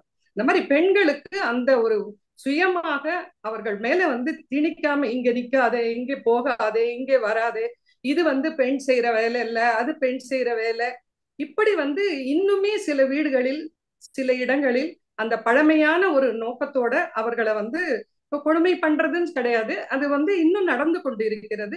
இந்த புரிதல்கள் வந்து நிச்சயமா தேவைப்படுது அப்படின்றத வந்து சொல்லணும். மாமியார் அப்படின்றவங்க பெண் தான், இது வந்து பெண்களுக்கு ஆண்கள் மட்டுமே இடைஞ்சல் கிடையாது, நாத்தனார் என்பவரும் பெண் தான். ஆனா வந்து பெண்ணு அப்படின்னு சொன்னாலும் அந்த திருமணம் அப்படின்னு வரும்போது அதுக்கு ஒரு வரதட்சணை கேட்கறது, அவங்களுக்கு இவ்வளவு நகையை போடணும்னு சொல்றது, அப்புறம் பையனோட இப்படி நீ பேசிக்கிட்டே இருக்கிற, இப்ப நீ நான் சொல்ற பேச்ச கேட்கறது இல்லடா, உன் பொண்டாட்டி சொல்ற பேச்ச கேட்கறேன்னு சொல்லிட்டு பையனுக்கும் அந்த மருமகளுக்கும் இடைவெளி ஏற்படுத்துவது. இப்படி பெண்களும் சில சமயம் வந்து பெண்களுக்கு எதிராக இருக்கிறார்கள். இவர்களுக்கும் இந்த புரிதல் வேணும் அப்படின்றத நான் இந்த இடத்துல பதிவு பண்றேன். நமக்கு வந்து சதி அப்படின்ற ஒரு உடன்கட்டை ஏறும் அந்த பழக்கத்தை வந்து முடிவுக்கு கொண்டு வந்தது யாரு, ராஜா ராம் மோகன் ராய். அந்த அளவுக்கு வந்து நம்மளுக்காக பாடுபட்டு, அது வாரன் ஹேஸ்டிங்கோட பீரியட்ல அதுக்கான சட்டத்தை ஏற்றி, அந்த அந்த கொடுமை வந்து அந்த காலத்தில் ஒரு சோழ மன்னனுடைய மனைவிக்கு வந்து சொல்லும் பொழுது, இது நான் வந்து உடன்கட்டை நீ ஏறக்கூடாது, நீ நல்லவ, நீ பண்ணாத அப்படின்னு சொல்லும் போது, எனக்கு உடன்கட்டை ஏறாமல் இப்படியெல்லாம் நம்ம வந்து இப்ப வெள்ளை புடவை உடுத்தி இப்படி பூ பொட்டு இல்லாம நான் சாப்பாடு இப்படி எல்லாம் இருந்து தனிமையில இப்படி தரையில படுத்து இப்படியெல்லாம் இருக்கிறத விட இது எனக்கு சுகம்னு சொல்லிட்டு அவங்க உடன்கட்டை ஏறியதாக நம்மளும் பாடல்லாம் படிச்சிருக்கோம். இந்த கொடுமை வந்து இல்லைன்னாலும் எத்தனை பெண்களுக்கு அந்த வந்து மறுமணம் செய்யக்கூடிய வாய்ப்பானது கிடைக்கிறது. இன்னைக்கு ஓரளவுக்கு புரிதலோட உடை நடை பாவனைகள் எல்லாம் இன்னைக்கு பெண்கள் வந்து மாறிட்டாங்க அப்படின்னாலும், இதுக்கு எவ்வளவு பாடுபட்டு பெரியார்ல இருந்து காந்தியில இருந்து பெண்களுக்கான இந்த அதிகாரத்தை கொடுக்கணும், பெண்களுக்கான இந்த புரிதல்களை எல்லாம் ஏற்படுத்தணும்ன்றதுக்காக பல பெரியவர்கள் பாடுபட்டு இன்னைக்கு அந்த புரிதல்கள் கொஞ்சம் வந்திருக்கு. இந்த விதவை அப்படின்றது அது பெண்களுக்கு மட்டும்தானா, ஆண்கள் வந்து பெண்கள் இருந்தால் அவங்களுக்கு அந்த அந்த பட்டம் எல்லாம் இல்லையா, இப்படிப்பட்ட இதெல்லாம் நிலைமையெல்லாம் நிறைய இருந்திருக்கு நம்முடைய நாட்டில், இப்படியெல்லாம் இருந்திருக்கு. ஆனா ஒண்ணு யோசிச்சு பாருங்க, மனைவி இல்லாமல் கணவன், அந்த கணவனுடைய கொஞ்சம் வயசான காலத்துல ஏற்பட்டிருந்ததுன்னா அந்த பிள்ளை குட்டி எல்லாம் பாக்குறதுக்கு அவரால் தனியா வந்து நிச்சயமா எனக்கு தெரிஞ்சு பெரும்பாலான ஒரு வீடுகள்ல நீங்களுமே பார்க்கலாம், அவரால் முடியாது, ஒரு 4-5 வருஷம் கூட உயிரோட இருந்துக்க மாட்டார். ஆனா இந்த அம்மா நடுவயதில் அவர் இறந்து போயிருந்தாலும் அந்த குழந்தைகளுக்கு படிக்க வைத்து, அந்த குழந்தைகளுக்கு கஷ்டப்பட்டு அவங்களுக்கு கல்யாணம் பண்ணி வச்சு, அந்த அளவுக்கு வந்து அந்த அம்மா வந்து தான் விதவையாக இருந்தாலும் அந்த செய்ய வேண்டிய கடமைகளை அந்த அளவுக்கு செய்து முடிச்சிருப்பாங்க. இப்படிப்பட்ட பெண்களுடைய உறுதியானது எல்லா காலத்திலுமே இருந்திருக்கிறது. இன்னைக்கு பட்டங்கள் ஆள்வதும் சட்டங்கள் செய்வதும் பாரினில் பெண்கள் நடத்த வந்தோம், எட்டும் அறிவினில் ஆணுக்கு இங்கே பெண் இழைப்பில்லை கான் என்று கும்மி அடிச்சாலும் ஞானமும் இதுவும் வந்து நாய்களுக்கு தான் வேணும்னு சொல்லிட்டு பாரதியார் சொல்லி கொடுத்துட்டு போயிருக்காரு. அதே மாதிரி கொடுமை செய்யறவங்க இழிவு செய்யறவங்க எல்லாம் வந்தா நீ வந்து மோதி மிதித்து விடு பாப்பா, அவர்கள் முகத்தில் உமிழ்ந்து விடு பாப்பான்னு சொல்லிட்டு ஒரு தைரியத்தை கொடுத்திருக்காரு. எல்லாமே செஞ்சுக்கிட்டு இருந்தாலும் இன்னைக்கும் எப்படி இருக்கு அப்படின்னு சொல்லிட்டு ஒரு சின்ன கவிதை ஒண்ணு ஒரு இதுல இருந்து தான் எடுத்தேன். அதை நான் வாசிக்கிறேன். நேற்று இன்று நாளை அந்த பெண்களுடைய நிலைமை எப்படி இருக்கிறது அப்படின்றதுக்கான கவிதை. அடுக்கலையில் புகுந்து உணவுகள் செய்தோம், படுக்கைகள் விரித்து உணவுகள் ஆனோம், காமம் கழிக்கும் கழிவறை ஆனோம், கருவறை தாங்கும் கல்லறை ஆனோம், கண்ணீர் சொரிந்து உணர்வுகள் மறத்து காலம் கழித்தோம், கற்பை கண்டு கண்கள் கட்டப்பட்டோம், பெண்மை எனும் விலங்கால் பூட்டப்பட்டோம் அன்று, நாய்கள் குறைத்தா நாடகம் நாட்கள் விடியும், மூடர்கள் சதியா பெண்மை முடக்கும், அடுக்களை கலைந்தோம், வகுப்பறை புகுந்தோம், கடமையை கொளுத்தி தடைகளை கடந்தோம், இடர்கள் தாண்டி இமயம் கண்டோம், விண்ணில் பறந்து நிலவை பிடித்தோம், அறிவியல் கற்று அணுவை பிளந்தோம், மருத்துவம் கற்று மானிடம் காத்தோம், ஜகம் மேம்பட உலகாண்ட அரசியல் கண்டோம் இன்று, காரில் போக்கும் ஞாயிறாய் எழுவோம், அலைக்கடலென திரண்டிடுவோம், அனுதினமும் உழைத்திடுவோம், ஊழ்வினை காட்டி பெண் வாழ்வினை அழிக்கும், மூடர்தன் வாழ்வினை வாழ்முனை கொண்டு அழிப்போம், மதங்கள் கடந்து மனிதம் செய்வோம், மொழிகள் கடந்து நேசம் செய்வோம், அன்பை கொண்டு ஆட்சி செய்வோம், நன்மை கண்டு புது உலகம் செய்வோம் நாளை. இது வந்து இன்னைக்கு தொட்டிலை ஆட்டும் கை, தன்னைத்தானே உயர்த்தும் கை, நாளை தொல்லுலகையும் ஆளும் கை. இது நிச்சயமாக வந்து மாறறதுக்கான அந்த வாய்ப்பு நம்முடைய சமுதாயத்தில் அந்த ஆண்கள் கொடுக்கும் அந்த ஒரு புரிதல்களோடு பெண்களுக்கான அந்த முயற்சிகளை பெண்கள் வந்து எடுக்கிறதுனால இது நடக்கும். ஆணும் பெண்ணும் ரொம்ப ஒற்றுமையா இருக்கிறாங்க ஒரு ஊர்ல அப்படின்னு ஒரு 30 ஆண்டுகள் வாழ்ந்த தம்பதிக்கு ஒரு விழா எடுக்கிறாங்க. அமிர்தானந்தமயியோட கதையில வரும். அந்த விழாவுக்கு வந்து அந்த ஊர்ல இருக்கிறவங்க எல்லாம் சேர்ந்து தம்பதிகள்னா இப்படித்தான் இருக்கணும் இப்படித்தான் இருக்கணும்னு அந்த தம்பதிகள் வீட்டுக்கு போய் எல்லாம் செய்யறாங்க. செஞ்ச உடனே அங்க ஒருத்தர் கேட்கிறாங்க, எப்படிமா நீங்க வந்து இப்படி வந்து ஒற்றுமையா இருக்கீங்க அப்படின்னு அந்த அம்மாவை கேட்கிறாங்க. ஒண்ணு இல்ல, திருமணமான புதுசுல வந்து வெளியூருக்கு கூட்டிட்டு போறதுக்கு லக்கேஜ் எல்லாம் எடுத்து ஒரு கழுதை மேல சுமக்க வச்சு நாங்க 2 பேரும் போனோம். அப்ப கழுதை வந்து மூட்டையை கீழே போட்டுருச்சு. இதை பாரு, இதுதான் முதல் முறையா சொல்றேன் உனக்கு, ஒழுங்கா வந்து காலை வந்து பார்த்து நட அப்படின்னு சொல்லிட்டு சொன்னாரு. 2வது முறையும் தூக்கி வச்சோம். 2வது முறையும் தூக்கி வச்சு கொஞ்சம் தூரம் நடந்தது, திரும்ப பரண்டுருச்சு, மூட்டை கீழே விழுந்துருச்சு. 2வது முறையா உனக்கு சொல்றேன், திருப்பி இப்படி பண்ணேன்னா சும்மா இருக்க மாட்டேன் அப்படின்னு சொன்னாரு. 3வது முறை கீழே விழுந்த உடனே துப்பாக்கி வச்சு அதை சுட்டுட்டாரு. உனக்கு இதுதான் அப்படின்னு சொல்லிட்டு, நான் என்னங்க அதுக்கு பேச தெரியுமா, நீங்க பேசுனது புரிஞ்சுதா, ஏங்க அதை போய் வாயில்லாத ஜீவனை சுட்டுட்டீங்க அப்படின்னு சொன்னேன். இதுதான் உனக்கு முதல் முறை எச்சரிக்கை அப்படின்னு சொன்னாரு. அதுல இருந்து நான் எதுவும் பேச மாட்டேன், அவர் என்ன சொல்றாரோ அதை கேட்டுக்குவேன். இது லட்சிய தம்பதியா அப்படின்னு அமிர்தானந்தமயி அம்மா இந்த கதையை சொல்லி முடிச்சிருப்பாங்க. இப்படியான ஒரு ஒரு டோட்டலா வந்து எதுவும் சொல்லக்கூடாது அப்படின்றதும் ஒரு வாழ்க்கை கிடையாது. என்ன சொல்லணுமோ அது கட்டாயம் வந்து சொல்ல வேண்டிய ஒரு இது இருக்கு நமக்கு. காலமான எப்படி வந்து பெண்களுக்கு வந்து இந்த காலமானது இருக்குது அப்படின்றத ஒரு சின்ன இன்னொரு கவிதை வந்து சொல்லி இருக்காரு பாபு சசீந்திரன். அவர் நம்ம குழுல கூட இருக்காரு. அவருடைய கதையில வந்து அவருடைய கவிதையில சொல்லி இருப்பார், என்ன நடக்க போகுது அப்படின்னு. நிலத்தை பெண்ணாக பார்த்தீர்கள், நிலவை பெண்ணாக பார்த்தீர்கள், ஓடும் நீரை பெண்ணாக பார்த்தீர்கள், ஒரு பொழுதும் நீங்கள் பெண்ணை பெண்ணாக பார்க்கவில்லை. பூந்தோட்டத்தின் நடுவே நின்று கொண்டு பூக்கள் மீதே கல்லெறிந்தீர்கள், கடற்கரையில் கால் நனைத்து விட்டு கடைசியிலே கழிவு நீரை கலந்து விட்டீர்கள். வேதனை என்ன தெரியுமா, பழங்களை பறித்து கொண்டு வேர்களில் வெந்நீர் ஊற்றியவர்களே அதிகம், மலர்ந்த மலர்களை கொய்ய மண்வெட்டியோடு வந்தவர்களே அதிகம். இங்கே வயிற்றில் மலத்தோடு கூட ஆண்கள் ஆலயத்தினுள் செல்லலாம், வயிற்றில் பெண்கள் மாதவிலக்கோடு ஒரு பொழுதும் வீட்டினுள் கூட போகக்கூடாது.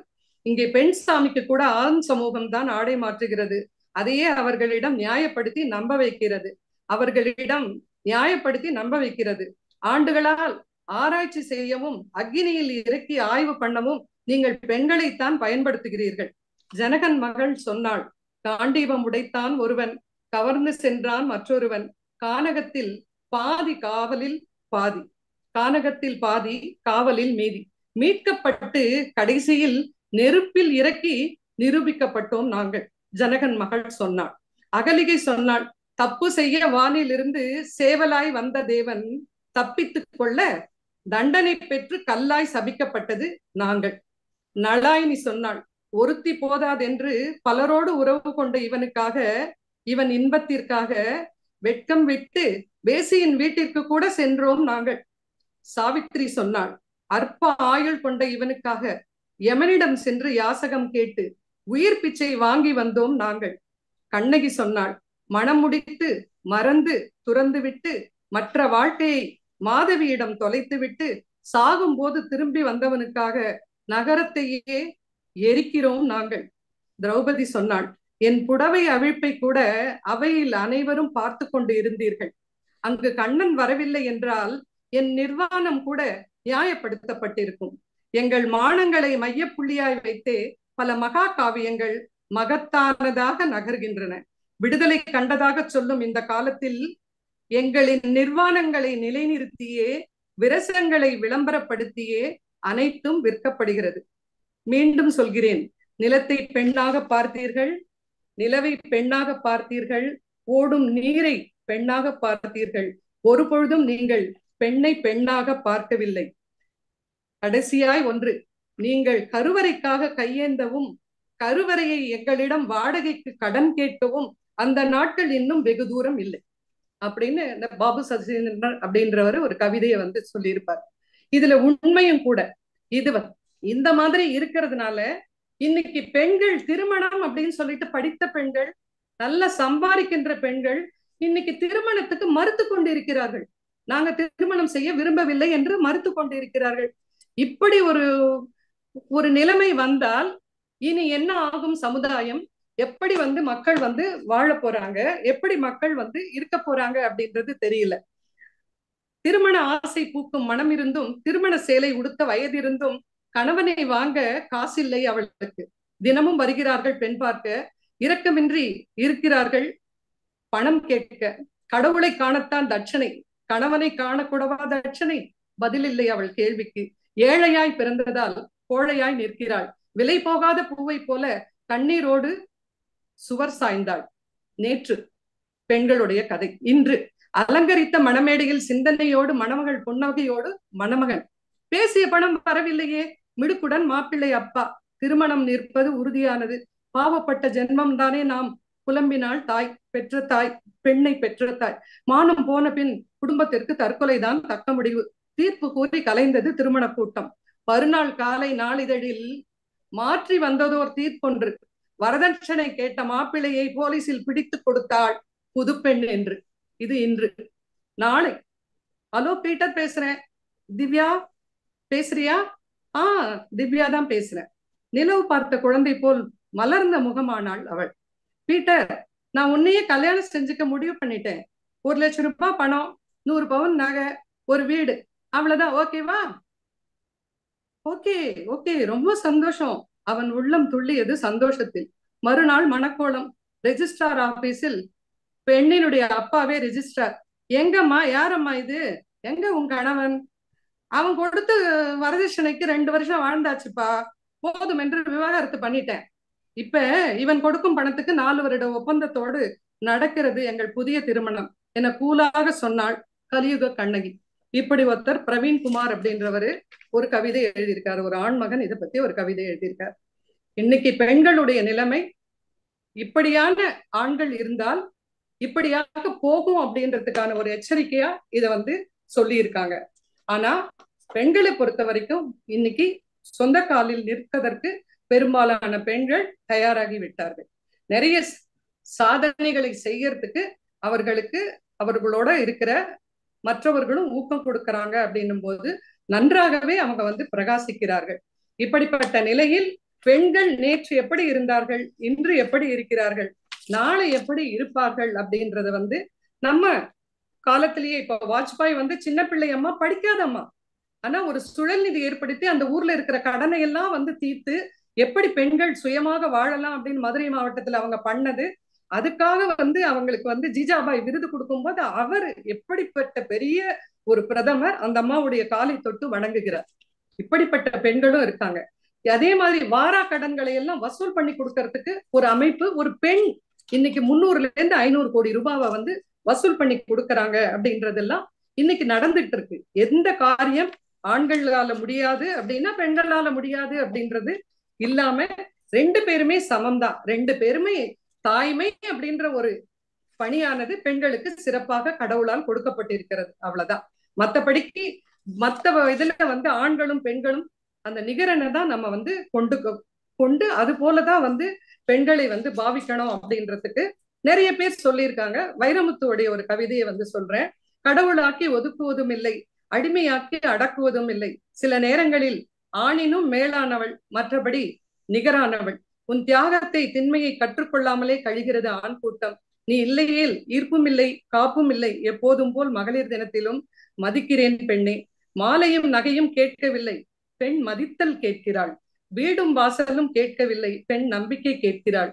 ஆடம்பரம் அங்கீகாரம் ஆசைப்படவில்லை, பெண் நம்பிக்கை கேட்கிறாள். கொடுத்து பாருங்கள், அவளே பாதுகாப்பாள் ஆண்களையும். அந்த காலத்திலேயே பாட்டுகள்ல சேர்த்த பணத்தை சிக்கனமா செலவு செய்ய பக்குவமா அம்மா கையில கொடுத்து போடு செல்லக்கண்ணு அப்படின்றதான் பாடலே வருது. அந்த அளவுக்கு வந்து பெண்கள் கையில் கொடுக்கறது ஒரு சமுதாயத்துக்கு, அந்த குடும்பத்துக்கு பயன்படும். வெட்டியா வந்து வேற எதுவும் பண்ண மாட்டாங்க.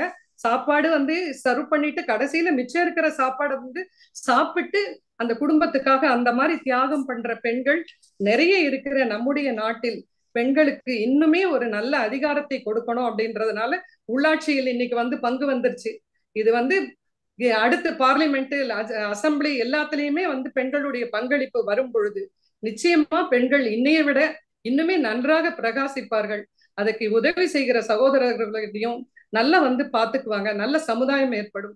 நல்ல சமுதாயத்துல வந்து நாம பொறுத்த வரைக்கும் இன்னைக்கு ஜிடிபில 7வது ரேங்க் இருக்கும் அப்படின்னாலும் ஜெண்டர் சென்சிட்டிவிட்டிலாம் பார்த்தா 122வது ஜெண்டர் இன்இக்வாலிட்டியில நம்ம இந்தியா இருக்குதுன்னு சொல்லும் போது இன்னும் இப்படியெல்லாம் தாய்நாடு இப்படியெல்லாம் நம்ம பேசிட்டு இருக்கிற பெண்களை உயர்த்தி பிடிக்கிறனா ஏன் வந்து இன்னும் அப்படியெல்லாம் இருக்கணும் அப்படின்ற ஒரு சின்ன வருத்தமும் இருக்கிறது.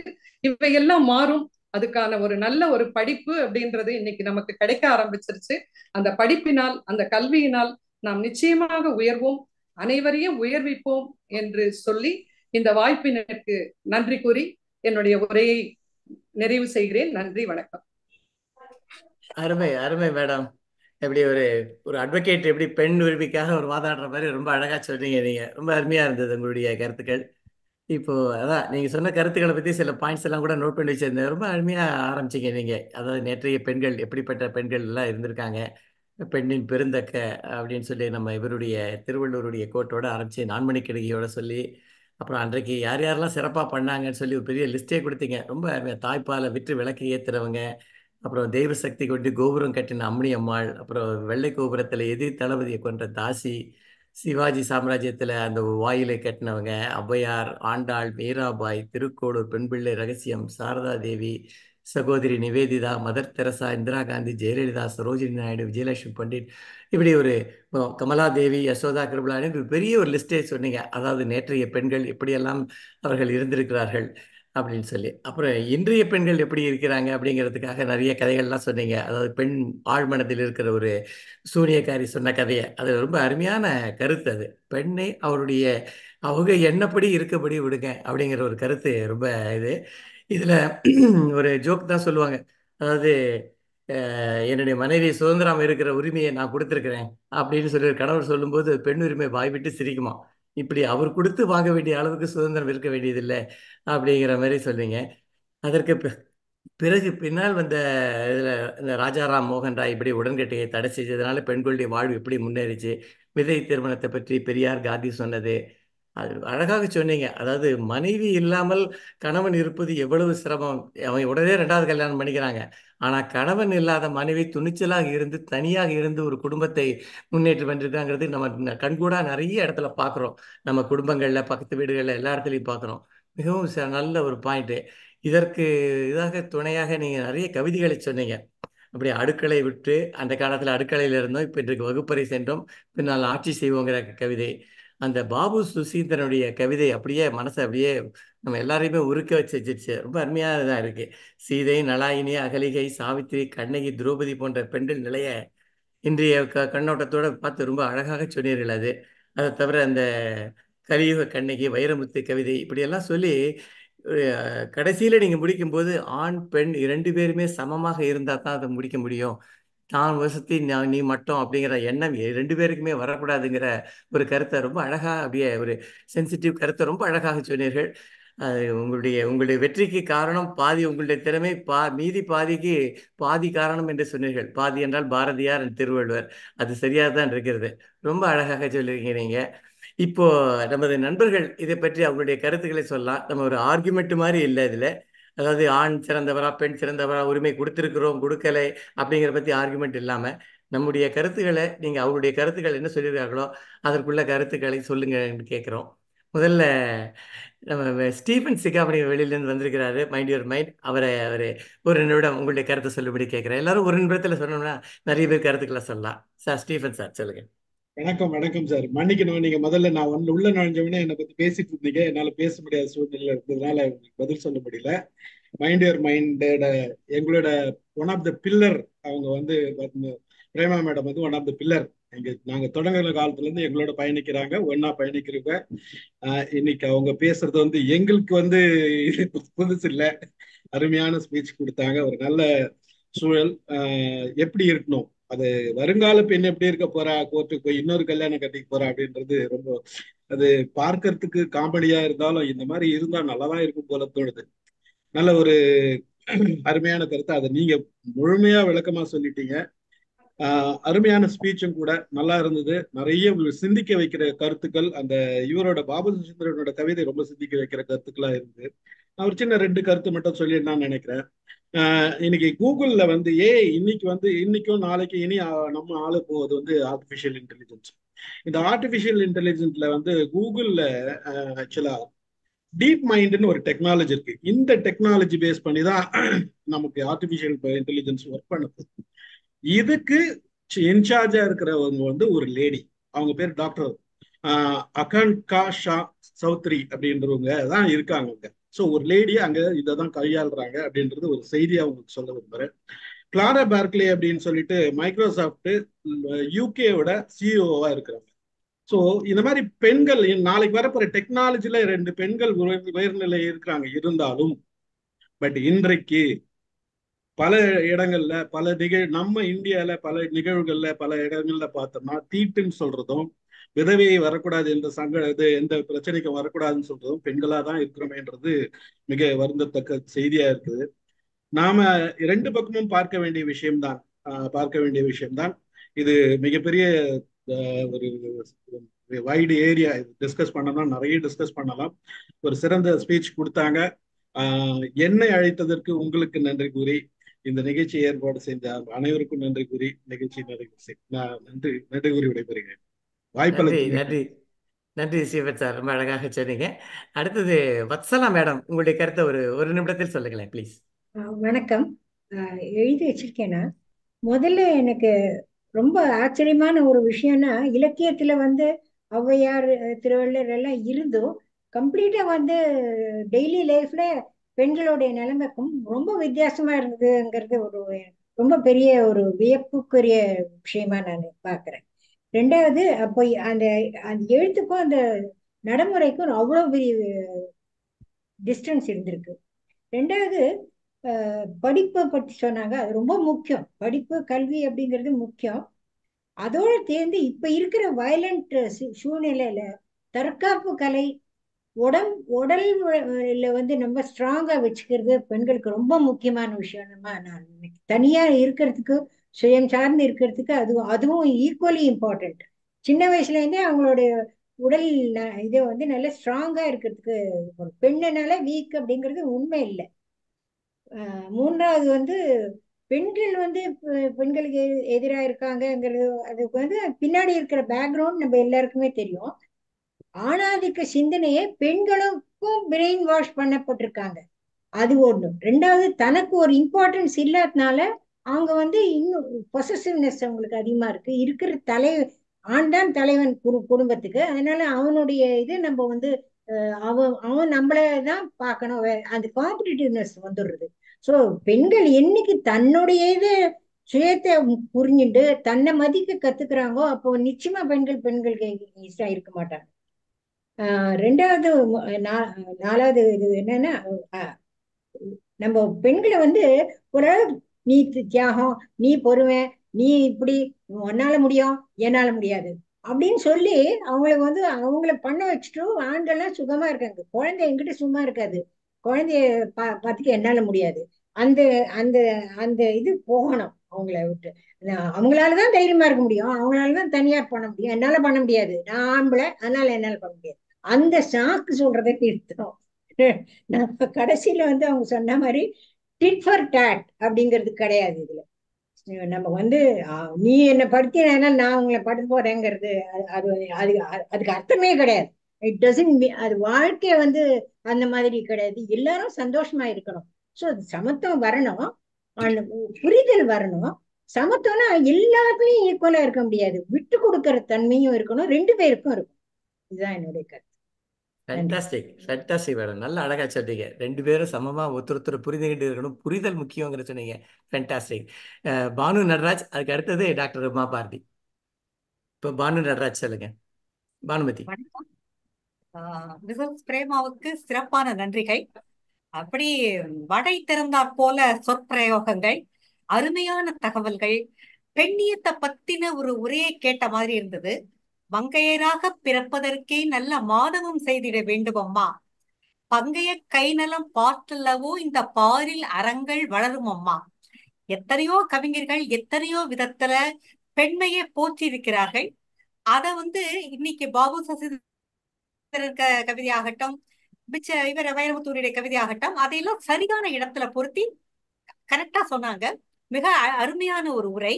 ஆனால் ஒரு விஷயத்த நம்ம கவனிக்கணும். இங்க மிஸ்ஸஸ் வத்சலா சொன்ன மாதிரி ஈக்குவாலிட்டிங்கிறது ரெண்டு பேரும் ஒருத்தரோட ஒருத்தர் ஃபைட் பண்றது இல்ல, நீ செஞ்சதெல்லாம் நான் செய்வேன் அப்படின்னு சொல்றது இல்ல. சரிசமம் என்பது எதில் என்னுடைய ஒப்பீனியனையும் நீ கேட்கணும், உன் ஒப்பீனியனையும் நான் கேட்பேன், எது ஃபீஸிபிள் எது பிராக்டிக்கலோ அதை நம்ம செய்வோம். இதுதான். கழுதியை சுட்டவன் மாதிரி பொண்டாட்டி அடக்கி 30 வருஷம் அமிர்தானந்தமயி கதையை சொன்னீங்க இல்லையா, அந்த அந்த மாதிரி இருக்கக்கூடாது வாழ்க்கைங்கிறது ரொம்ப கரெக்ட்.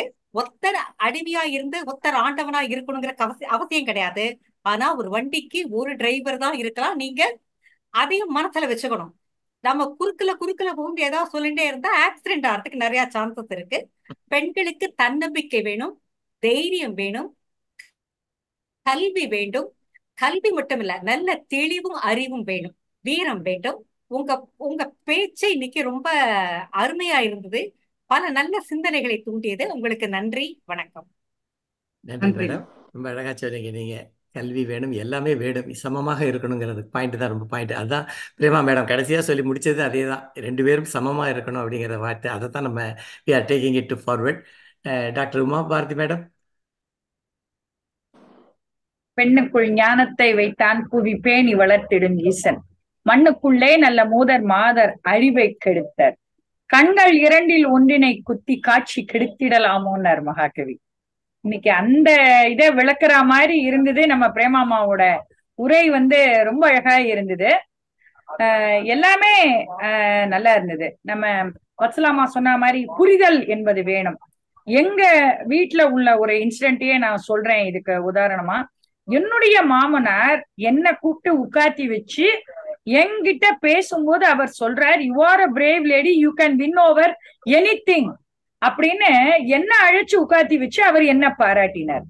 அப்போ இதே மாதிரி எல்லா ஆண்களும் பெண்களை புரிந்து கொள்ளும் ஒரு தன்மை, அது வந்து உடன் பிறந்த சகோதரரா இருக்கட்டும், அப்பாவா இருக்கட்டும், மாமனாரா இருக்கட்டும், மைத்துனரா இருக்கட்டும், இல்ல சக தோழரா இருக்கட்டும், நம்ம கீழே உள்ள சபார்டினேட்டா கூட இருக்கட்டும், இந்த புரிதல் என்பது எல்லா கட்டத்திலும் ஆணுக்கும் பெண்ணுக்கும் இருந்ததுன்னா கண்டிப்பாக அன்றைக்கு பெண் சமூகம் தாய் வழி சமூகமாக இருந்த அந்த காலகட்டம் அந்த மாதிரி எதுவுமே டாமினேட்டிங்கா இல்லாமல் புரிதலுடன் ஒருவருக்கொருவர் ஆணும் பெண்ணும் நிகரென கொள்வதான்ற அந்த மகாகவியோட வரிகளை எல்லாரும் பின்பற்ற வேண்டும் என்பதை வேண்டுகோளாக வைத்துக்கொண்டு அம்மாவின் உரைக்கு மிக சிறப்பான வாழ்த்துக்கள், பாராட்டுக்கள்.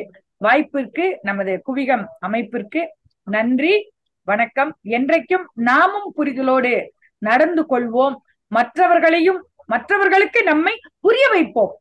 இதுதான் என்னுடைய மந்திரமாக சொல்லி நான் விடைபெறேன். நன்றி, வணக்கம். அருமையா சொன்னாங்க. நாமும் புரிந்து கொண்டு மற்றவர்களையும் புரிய வைப்போம்னு சொன்ன கருத்து ரொம்ப நல்ல சட்டில் பாயிண்ட், ரொம்ப அழகான கருத்து. நன்றி மேடம். அடுத்து கிரிஜா பாஸ்கர், நீங்க உங்க கருத்தை சொல்லுங்க மேடம். வீடியோல வந்ததுனால ஃபுல் இதுவும் உரையும் கேட்க முடியல. ஓகே ஆனாலும் பெண்களை பத்தி நான் ரொம்ப ஆர்வமா இருந்தேன் கலந்துக்கணும்னு. அப்ப ரொம்ப ரேரா என் பையனும் வீடியோல வந்துட்டான் பேரன். ஸோ ஓகே நல்லா போக வேண்டியிருந்தது. நான் எப்படியும் மேடத்தோட பிரேமா மேடத்தோட இதை யூடியூப்ல அதை திரும்பி கேட்கணும். அண்ட் வத்சலா மேடத்தோட கமெண்ட்டை நான் ரொம்ப மிஸ் பண்ணிட்டேன். பெண்கள் எல்லா பெண்கள் இல்லைன்னா எதுவுமே இல்லை, சக்தி இல்லையேல் சிவம் இல்லை, ரெண்டு பேரும் ஈக்குவல் தான். அது இந்த காலகட்டத்துல எல்லாருக்குமே அந்த புரிதல் வந்துட்டு தான் இருக்குன்னு எனக்கு படுறது. But still long way to கோ.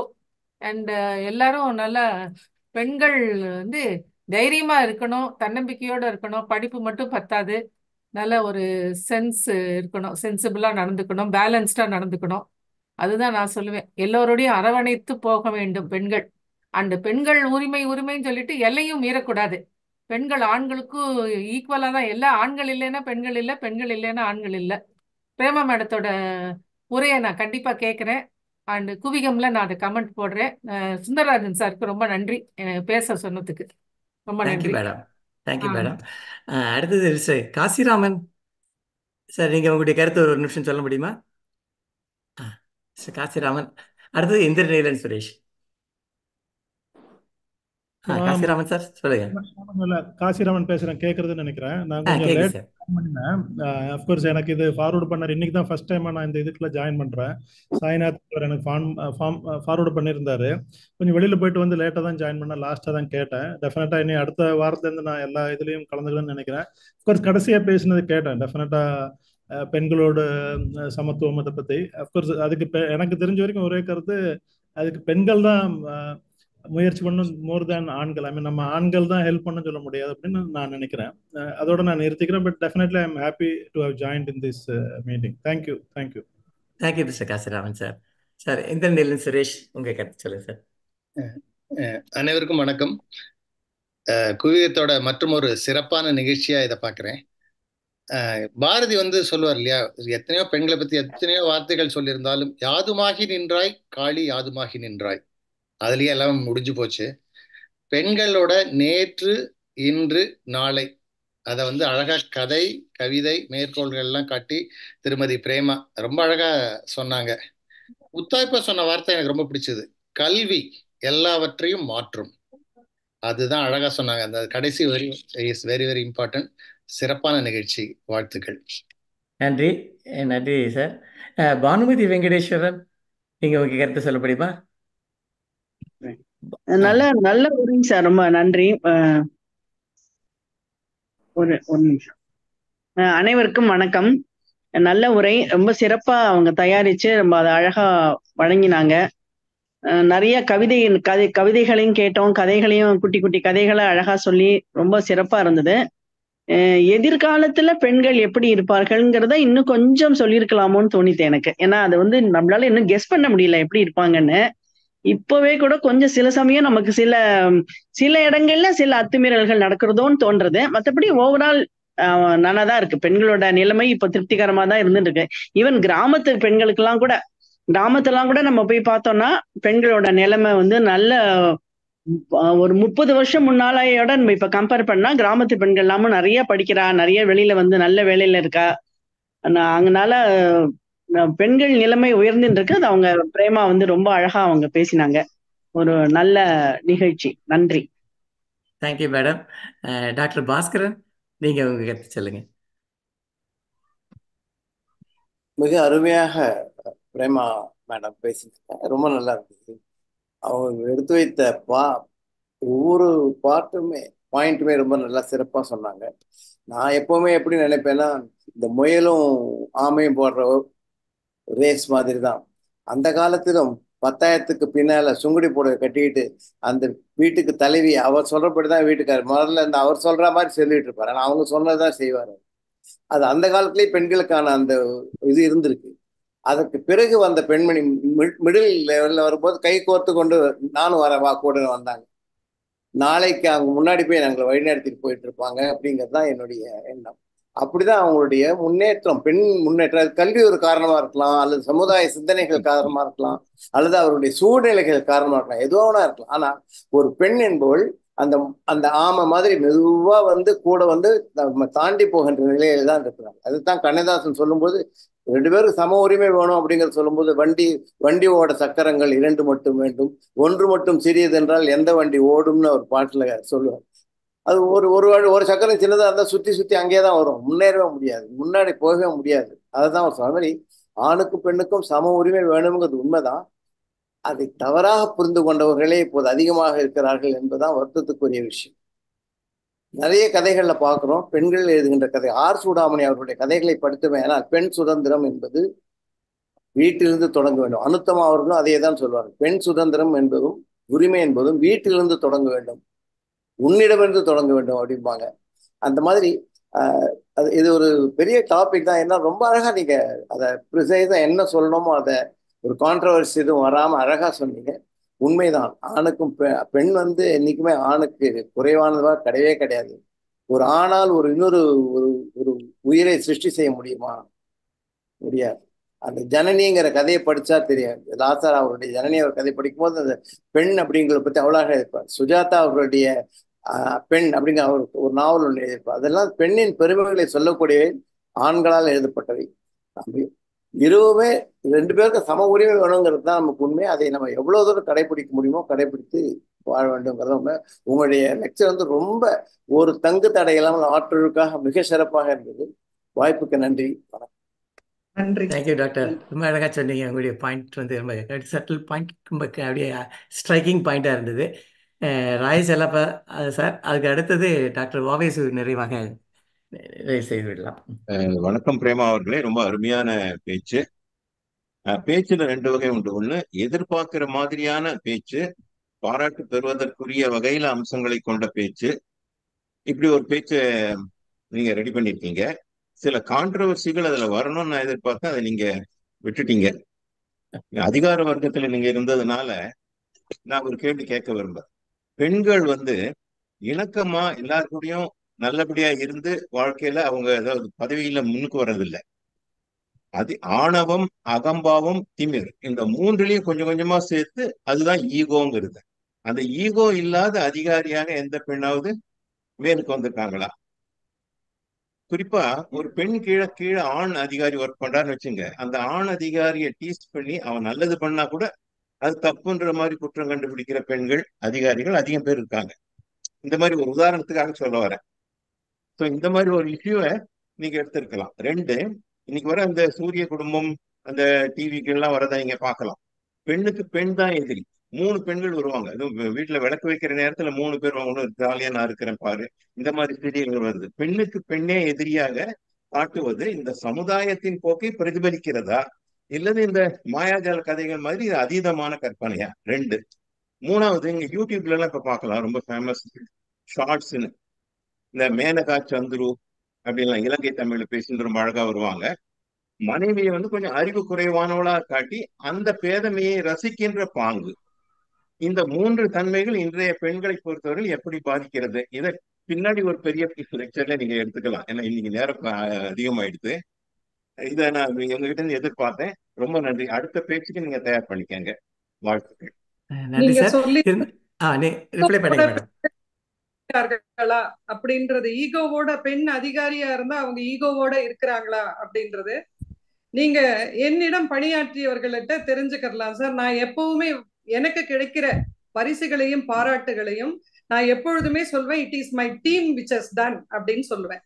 என்னுடைய குழுவுக்கு அவங்க வந்து அந்த பாராட்டுதுகள். ஆனா இப்ப நீங்க இன்னொரு பக்கம் எங்களோட பக்கம் பார்க்கணும். ஒரு ஆண் செய்த பணி ஒரு 10% பணி செய்திருந்தால் அவர் சிறப்பான பணி, அந்த 10%க்கான பாராட்டு அவருக்கு உடனே கிடைக்கும். ஆனா இந்த பெண்களுக்கு அந்த 10% பணிக்கு 1% கூட பாராட்டுகள் நிறைய இடத்துல கிடைக்காது. தப்பி தவறி ஒரு 10% அந்த பாராட்டு அந்த பெண்ணுக்கு கிடைத்தால் இதுக்கு வேற ஏதாவது காரணம் உண்டா அப்படின்ற ஆராய்ச்சியில் அதிகம் ஈடுபடும் மக்களும் இருந்தார்கள் அப்படின்றத என்னோட எக்ஸ்பீரியன்ஸ் ஷேரிங்கா நான் இதை சொல்லிக்க விரும்புறேன். இன்னைக்கு வந்து ஒரு சிவசங்கரி அம்மா, கிரிஜா ராகவன் இவங்க எல்லாம் வந்து எந்த அளவுக்கு ஒரு ஆளுமைகள், ஒரு எழுத்தாளர்களா பிரகாசிச்சுட்டு இருக்காங்கன்னா, ஒரு நாடு நகரம் எல்லாம் வந்து அவங்க டிராவல் பண்ணி இப்படி எல்லாம் பண்ணிட்டு இருக்காங்க. ஒரு எழுத்தாளருடைய பணியிலையும் அப்படின்னு சொல்லும்போது எந்த அளவுக்கு அவங்க எல்லாம் வந்து இந்த துறையில சாதிச்சிருப்பாங்கன்றதுக்கு மேல எந்த அளவுக்கு அந்த அனுபவங்கள் அவங்களுக்கு இருந்திருக்கும்ன்றது இதையெல்லாம் படிக்கும் போது நாங்க எங்களை வந்து பலப்படுத்திக்கிறோம். இதையெல்லாம் இப்படி நம்ம கடந்து போகணும் அப்படின்றத அந்த பெண் ஆளுமைகளுடைய ஆர்டிகல்ஸ்ல எல்லாம் வச்சு நாங்க பலந்துக்கிறோம். சீரியல் நான் பார்க்க மாட்டேன் சார், ஆனா நான் உங்களோட ஒத்து போகிறேன். இந்த சீரியல்கள் இப்படி ஒரு இழிவாகத்தான் பெண்களை காட்டுகிறது, இழிவாகத்தான் எடுத்து செல்கிறது அப்படின்றத நீங்க சொன்னதை நான் முழுமையா ஒத்துக்கிறேன். நான் அந்த சீரியல்களுடைய கதாசிரியர்கள் யார் என்று பாருங்கள், ஆனா பெண்ணா தயவு செய்து பாருங்கள் என்று பெண்களுக்கு இது வந்து ஒரு சின்ன என்னுடைய பதிலாக கொடுக்கறதுக்கு. இது பெரிய டாபிக், என்ன சொல்லணுமோ அதை வந்து நம்ம சொல்லணும்னு நினைச்சோம்.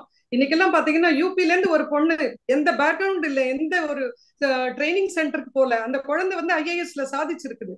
படிப்பு, அந்த படிப்பு என்றது கொடுக்கிற இந்த உயர்நிலை, இப்படி இருக்கிற பெண்கள் நிறைய இருக்காங்க.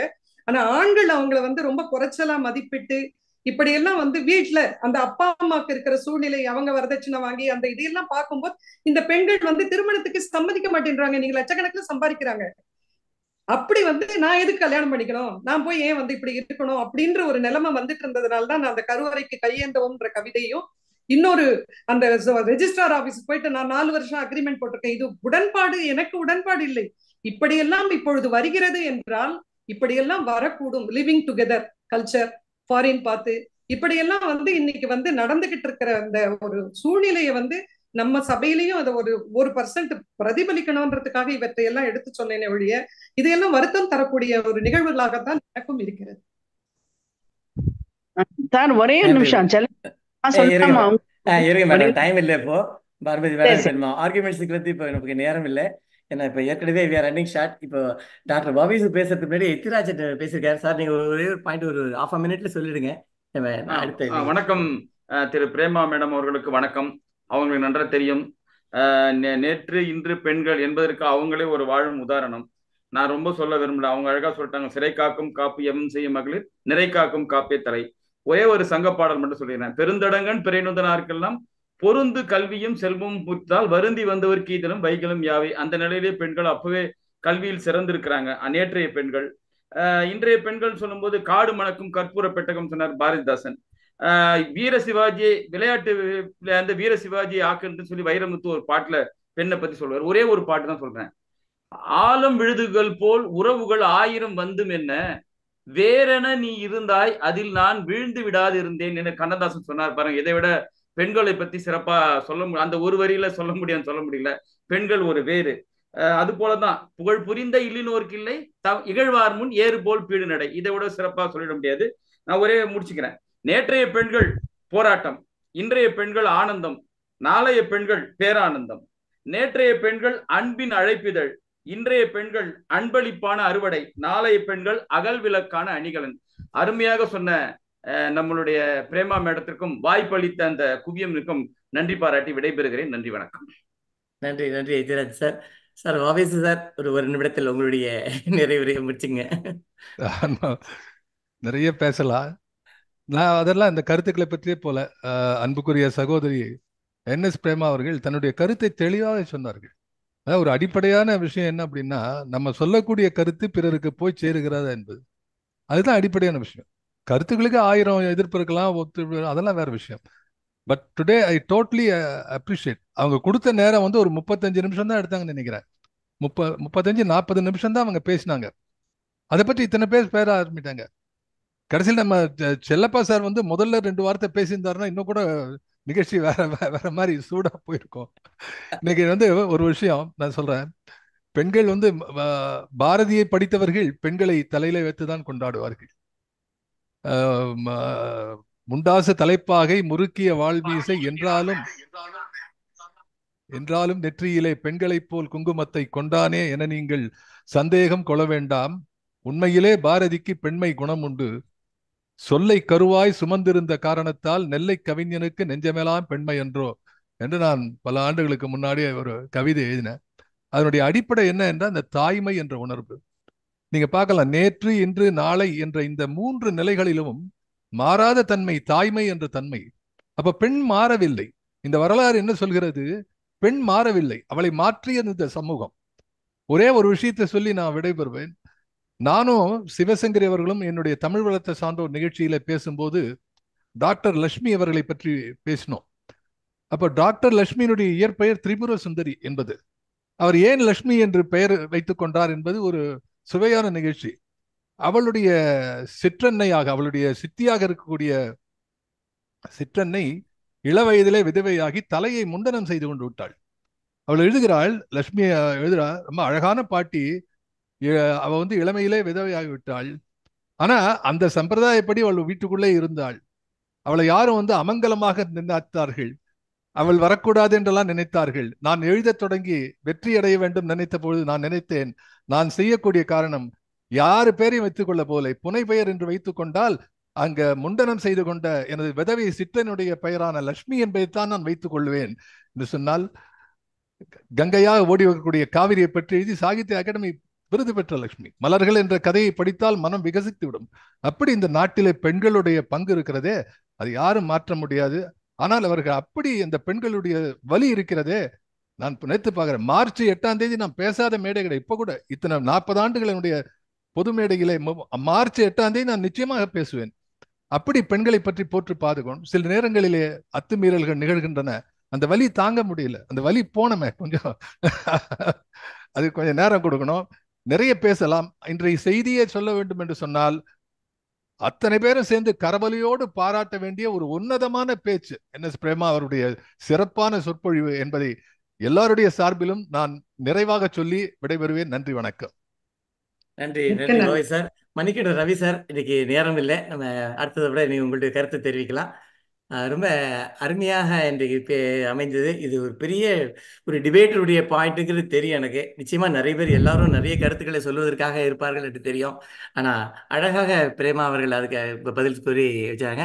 நம்ம ராயச்செல்லப்பா ஒரு புதுசாக ஒரு கருத்தை கிளப்பி ஒரு விவாதத்தையே ஏற்படுத்தினாரு. ஆனால் அந்த விவாதத்தை பண்ணுறதுக்கு இந்த இடத்துக்கு நமக்கு நேரமும் இல்லை, சந்தர்ப்பமும் இப்போ இல்லை அப்படிங்கிற மாதிரி வேணுமென்றால் பின்னாடி இன்னொரு சமயம் ஒரு ஒரு பேனல் டிஸ்கஷன் மாதிரி கூட நம்ம அரேஞ்ச் பண்ணலாம். ரொம்ப அருமையாக அமைஞ்சது. நன்றி பிரேமா மேடம், நன்றி. இதில் பார்ட்டிசிபேட் பண்ண அத்தனை பேருக்கு நன்றி.